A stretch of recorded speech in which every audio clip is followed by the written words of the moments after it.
The New York City subway is a vast network of tunnels, stations, and tracks. To navigate this complex system, you may need to look at a map or a sign. But have you ever wondered why the signs look the way that they are? In today's video, I will explain the subway's nomenclature.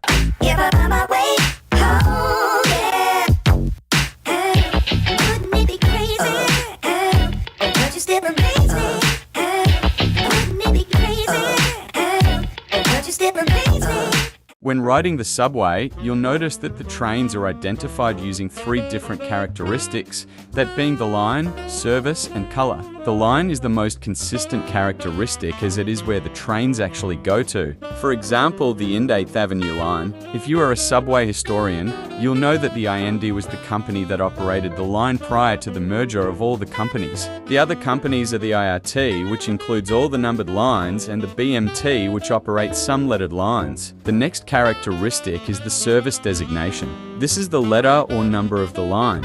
For example, the service designation for the one train would be the number 1. This is an easy concept to understand. However, the next characteristic might not be. The final characteristic is the route color. The color of the route represents the trunk line, which is the line that the route uses the most in Manhattan. For example, the one train would be red since it run on the IRT Broadway 7th Avenue line. Each trunk line has its own color, and the color of a route may not reflect the terminals of a line. For the signs that are in the station, you'll need to identify which way you're going. The subway uses uptown and downtown as directions. Each route has a terminus, and uptown refers to the terminal that is the northernmost or westernmost in some cases, like the L train, and since uptown is north, downtown is usually south or east. It is best to know the borough of your destination, as this can really help if you are lost in the system. Did you know that at one point the MTA used yellow on the subway globes? Each color had a meaning.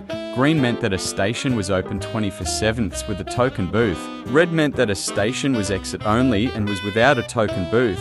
Yellow meant that a station was open but it had a part-time token booth. With the rise in MetroCards, the need for a token booth decreased, so the yellow globe was phased out. Now green means the station is opened, and red means that station's entrance is closed. The official subway font is Helvetica, which can be seen on station signs, route, bullets, and rolling stock. At first, the subway system may seem difficult to navigate, but once you break it down, it becomes a lot more manageable. In my opinion, this sort of complexity makes riding the subway all the more interesting. That may not be the case if you do take the train for work.